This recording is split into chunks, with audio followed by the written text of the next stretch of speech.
Channel पर नए हैं तो चैनल को सब्सक्राइब करें और वीडियो को अंत तक देखें ताकि जीवन में एक नई ऊर्जा आ सके और नए तरीके से प्रत्येक कार्य को सफलता तक पहुंचा सकें। क्योंकि भगवान कहते हैं गीता में, जो मनुष्य मेरे को जिस भाव से देखता है मैं उसका भरोसा उस भाव से ही नियत कर देता हूँ। यदि कोई व्यक्ति किसी कार्य को किसी फल की चाह के अनुसार करता है तो मैं उसे उस फल में बांध देता हूँ। कहने का तात्पर्य ये है कि यदि आप किसी फल के अनुसार किसी फल की चाह में कोई कर्तव्य करते हैं तो भगवान आप उस फल में बांध देते हैं। भगवान कहते हैं यदि तुम्हें कुछ जानना है, यदि किसी को जानना है और यदि कुछ पाना है तो वो है सतगुण। सतगुण को ग्रहण करो, प्रेम को ग्रहण करो, झूठ, अधर्म, असत्य का रास्ता छोड़ो और प्रेम का रास्ता अपनाओ। यदि तुम भरोसा मुझ पे रखोगे तो मैं आपका भरोसा कभी गिरने नहीं दूंगा। क्योंकि वक्त कितना भी खराब हो, मैं आपके समक्ष प्रत्येक समय प्रकट हूँ। बस आप मुझे ढूंढने की कोशिश करें, मैं आपके आसपास में ही विराजमान हूँ, आप में विराजमान हूँ। केवल आपको जागने की ज़रूरत है। सब प्रकार से किए गए कर्म मेरे को ही किए जाते हैं, अतः मेरे द्वारा ही किए जाते हैं। सब प्रकार से किए गए यज्ञ, सब प्रकार से दिया गया दान, सब प्रकार से किया गया तप मेरे ही द्वारा किया जाता है, मेरे को ही किया जाता है।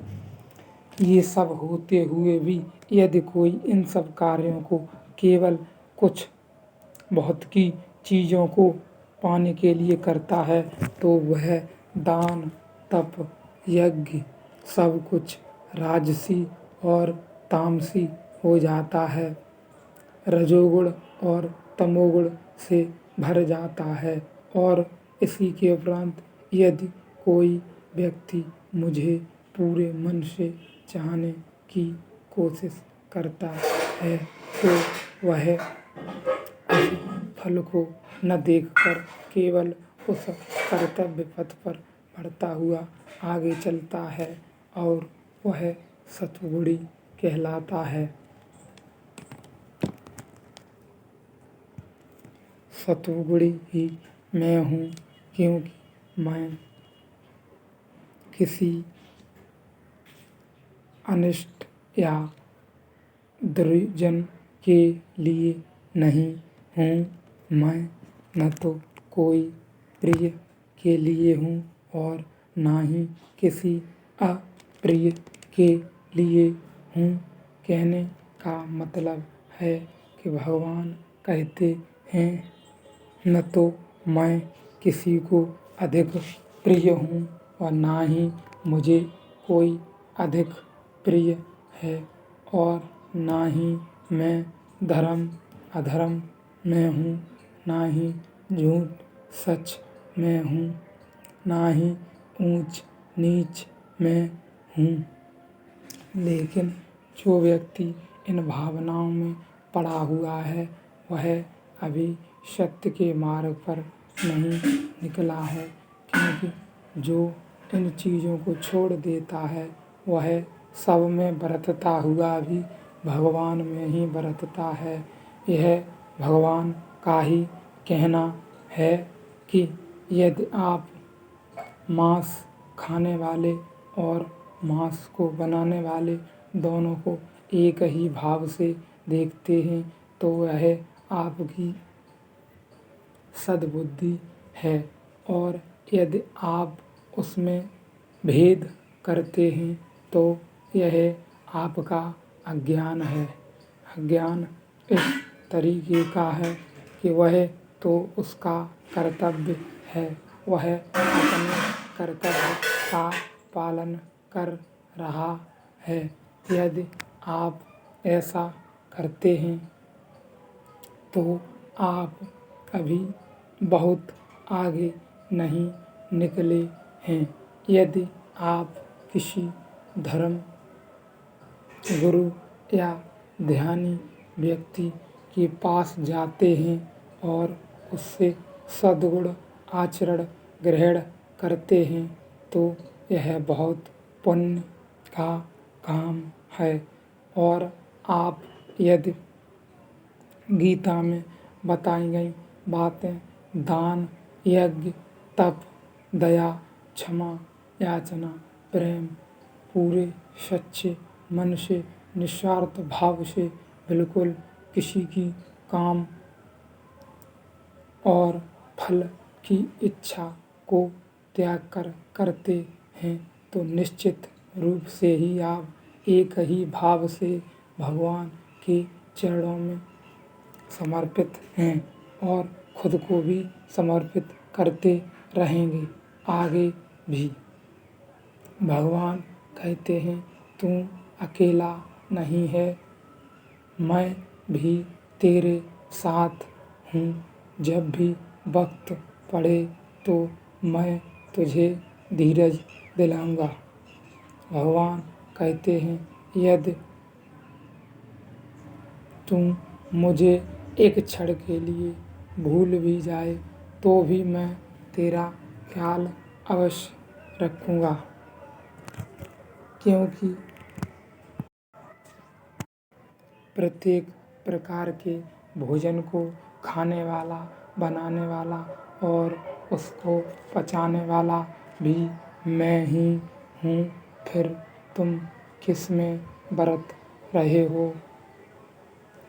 अहंकार बहुत बुरी चीज़ है। यह हमें भ्रम पैदा करता है। भ्रम किसी भी वस्तु, किसी भी व्यक्ति या किसी भी चीज़ के प्रति हो सकता है और जहाँ भ्रम आता है वहाँ हमारी सद्बुद्धि विवेक नष्ट होने लगता है। शक, भगवान कहते हैं यदि तुम हमेशा शक ही करते रहोगे, संदेह में रहोगे, जो भी आज आपके पास है उससे आगे बढ़ने के मार्ग की खोज करो, न कि उस पर संदेह करो। और प्रभु कहते हैं जो मुझ पर संदेह करता है मैं उसे कभी क्षमा नहीं करता, क्योंकि वो मुझ पर नहीं बल्कि मेरी पूरी व्यवस्था पर ही संदेह कर रहा होता है। यदि व्यवस्था ऐसी है कि न तो धर्म ही यहाँ महत्वपूर्ण है, ना ही अधर्म शेष है, केवल मैं ही तो धर्म हूँ, मैं ही तो धर्म हूँ, मैं ही धर्म का रखवाला हूँ, मैं ही पृथ्वी का अंत हूँ, मैं ही आरंभ हूँ। इसलिए तुम एक ही भाव से मुझे अपने स्वरूप में देखो, ध्यान में देखो, पूजा में देखो, विचारों में देखो और एक नई ऊर्जा के साथ प्रत्येक कार्य को अंजाम दो। किसी भी चीज़ का मोह मत करो। मोह अत्यधिक ठीक नहीं है, लालच भी ठीक नहीं है। लालच हमें बहुत नीचे गिरा देता है। कभी कभी यह हमें इतने नीचे गिरा देता है जहाँ से हमें निकलना बहुत कठिन हो जाता है। यदि क्रोध से बचा जाए तो बस एक ही रास्ता है कि कभी क्रोध ही नहीं करना।